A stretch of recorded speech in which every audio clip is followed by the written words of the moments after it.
I think just more than anything, obviously reps and stuff like that, you can make you a better player.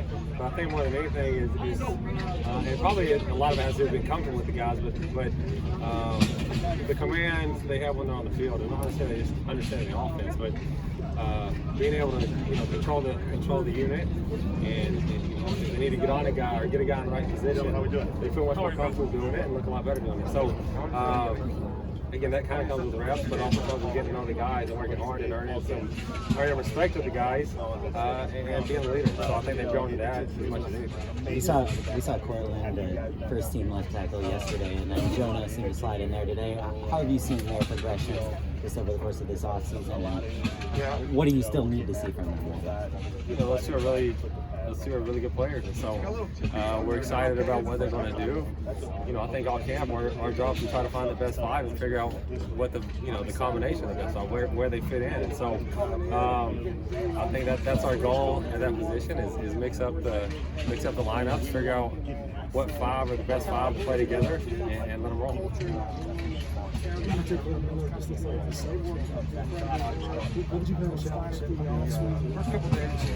I think coming out of spring, the thing that I think that they both did a really good job. With Miller, I thought the thing he could improve on the most was just not force him to the check down and go out there and when you have it, take your shots. And he's done a good job of trying that. You know what I mean? And we want to throw completion, we want to take care of the football, but at the same time, we don't want to be over-competitive. And so that's something we talked about with him, and he's done a good job of taking that coaching and doing it. And so that's been good to see. And when you got three good quarterbacks, it makes practice a little easier. So.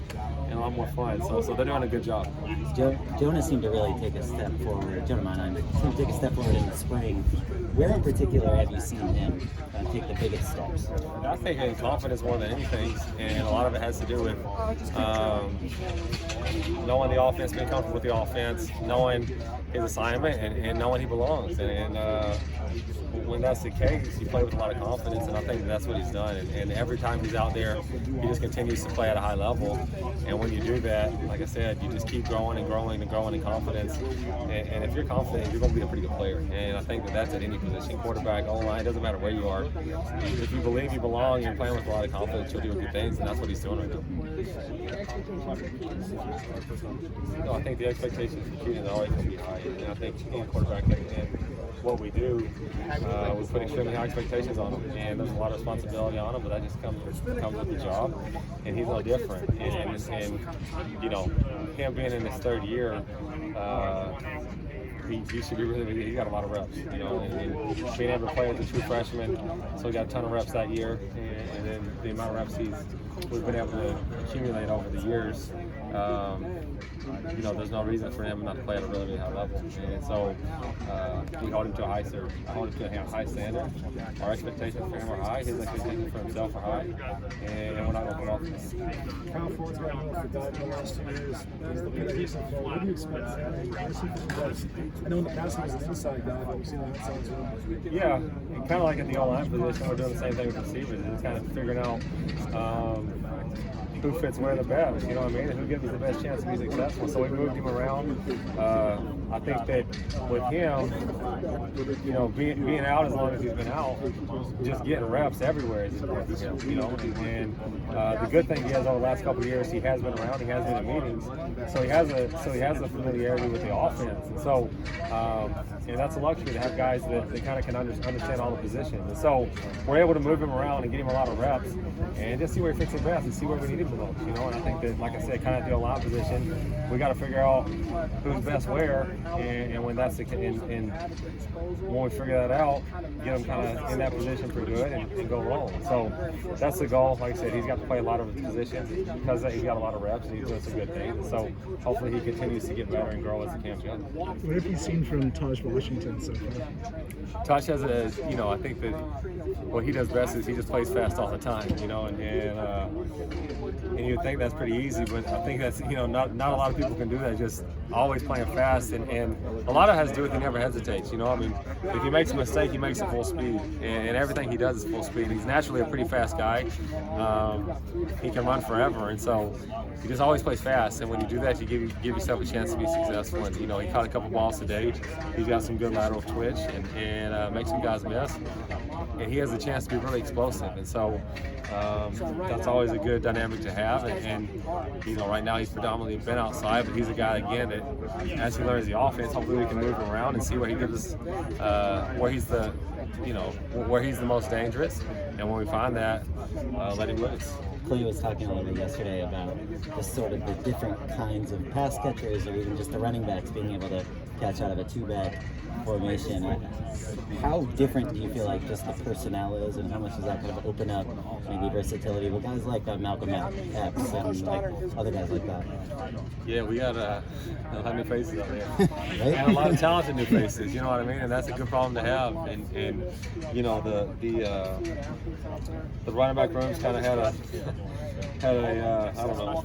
It's transformed quite a bit since last fall, and like you said, we got Elps out there, with Trey coming in, we got some different bodies. It makes it fun, and you get creative with what you do with them. And so, I think the biggest problem is figuring out how to use them all, but that's a good problem to have because we have a lot of talent out there, a lot of guys who need touches, the guys that we've had here for a few years, and then, kind of the new toys. So, like I said, it gives you diversity, I think. It allows you to get creative. Early on, you have to make sure they know it and kind of get them in position. But kind of like what we're talking about with Kyle, once you kind of learn the offense and figure out the whole scheme, you can really move them around and get creative with the new guys you got, and they all bring something different, And so again, I think it can put people in binds because you got to figure out ways to match up with them. You got to figure out how you're gonna match them personnel-wise when who's in the game, and hopefully we can take advantage of where we think the best matchup. What's the other summer rivals has impressed you the most? It's all been good. I mean, it's crazy, but since last fall, I think the room that's changed the most is probably the running back room, and the crazy thing is there's just a lot of really talented ones, and Vi, he's been really good since we've been here from day one, and so still he just does everything right. If you watch him, he has a lot of good runs in practice because he's always in the right spot and always sees it and always hits it. But a lot of those, with Key and Darwin and BC, all doing some really good things. They had good springs. Darwin wasn't here, but the other two had really good springs. And then Darwin comes in 2 days. Looks like he's been here for 3 years, And so that's a good problem to have. And then Keenan's back, and so he pops some, and his speed can give you problems. So that room has kind of transformed. But they've also, competition makes everyone better. I think they're all playing at a really high level because the other guys around them are playing really stuff. So that makes it fun. They're fun to coach. They love competing, and they're going to be guys that need to get a lot of touches because, like I said, they're just tough to win.